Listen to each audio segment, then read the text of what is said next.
The United States has carried out a fresh strike on a target associated with Houthi militants in Yemen. It described it as a follow-up action to U.S. and U.K. strikes on Thursday night on multiple Houthi-controlled sites.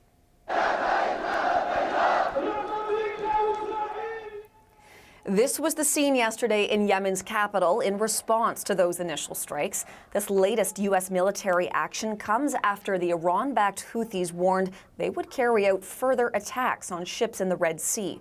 The Houthis' leader also vowed to take revenge on the U.S. and the U.K. Canada and a number of other countries provided support for the initial round of strikes, but it is so far unclear if they played a role in this latest attack. The CBC's Dominic Velitis is in our London bureau tracking all of these details for us. Dom, what more can you tell us about this latest strike? Well, Hilary, according to US Central Command, this latest strike, which was carried out in the very early hours of this morning, targeted a radar site. We're told the Navy destroyer USS Carney used Tomahawk cruise missiles in the attack, described by Washington as a follow-on strike. So the latest strike designed to degrade the Houthis' ability to target maritime vessels in the Red Sea. And the assault followed an apparent Houthi attack late last night in which one of the group's missiles reportedly landed around 500 meters from an oil tanker, a Panama-flagged oil tanker, which was reportedly carrying Russian oil at the time.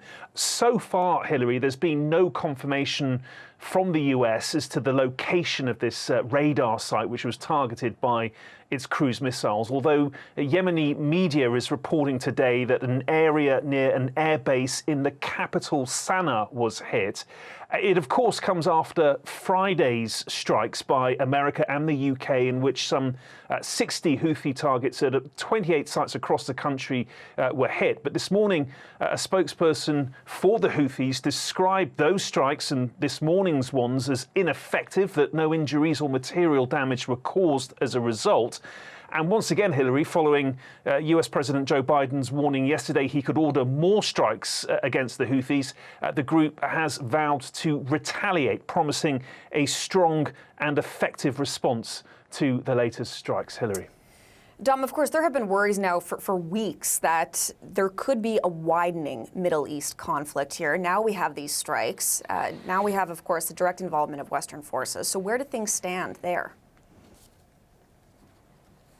Yeah, that is certainly the big concern at the moment, Hilary. The UN Secretary General is worried about the conflict spreading. So too is US Secretary of State Antony Blinken. And the UN's special envoy for Yemen, Hans Grundberg, is the latest to voice his concerns. I have to say that there is no shortage, though, of people now who say that the Israel-Gaza conflict has already spread, that the cross-border strikes between Israel and Hezbollah and these US and British strikes on the Houthis confirm that is the case.